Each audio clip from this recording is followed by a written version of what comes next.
It was just another late shift for Jasmine, the kind of night she had worked countless times before.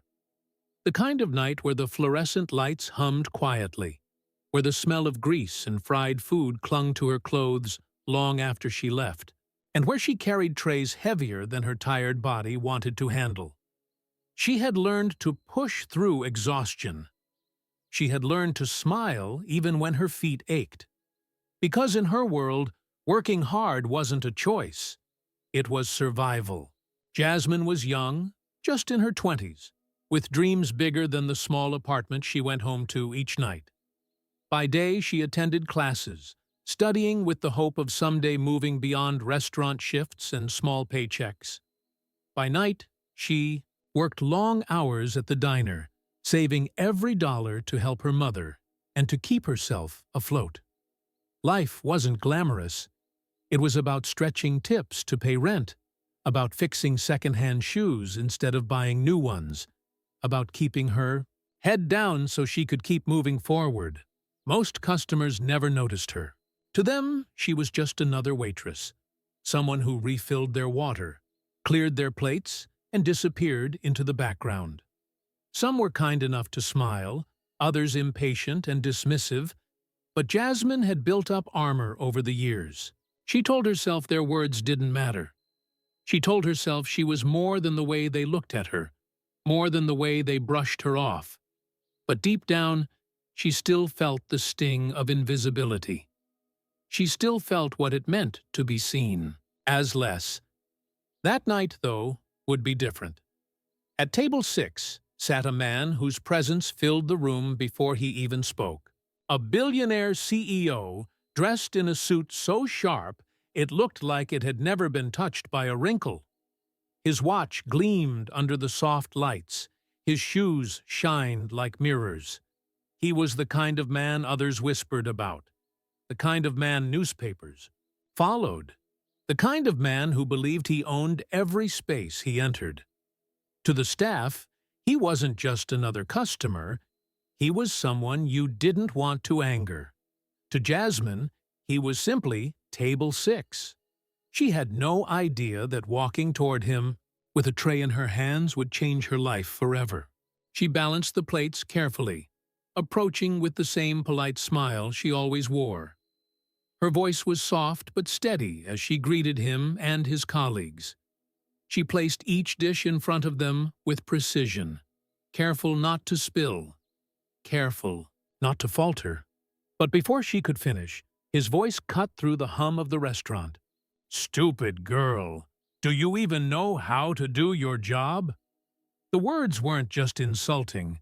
They were designed to sting, to belittle, to strip her of dignity in front of everyone. His companions burst into laughter, their expensive watches clinking.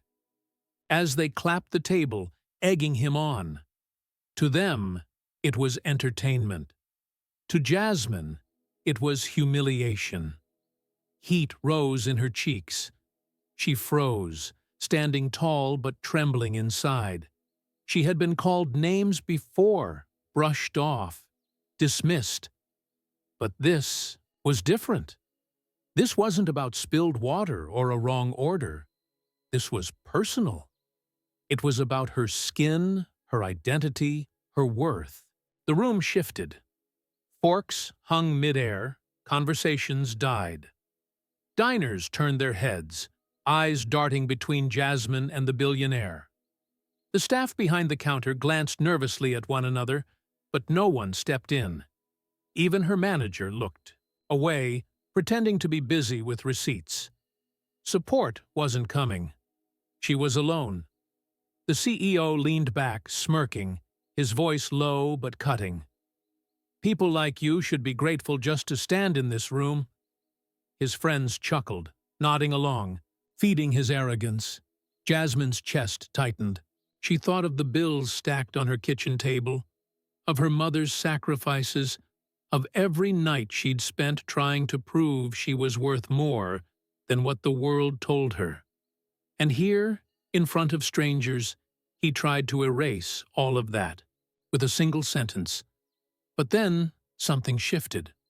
A man at a nearby table raised his phone discreetly. Then another diner lifted theirs. Soon, several screens glowed in the dim light, cameras capturing every sneer, every word, every ounce of venom dripping from his mouth. Jasmine noticed. So did he. But the CEO didn't care.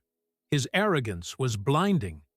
He believed his money, his power, his name made him untouchable. The air in the restaurant grew heavy, electric. Jasmine's hands trembled as she gripped her tray.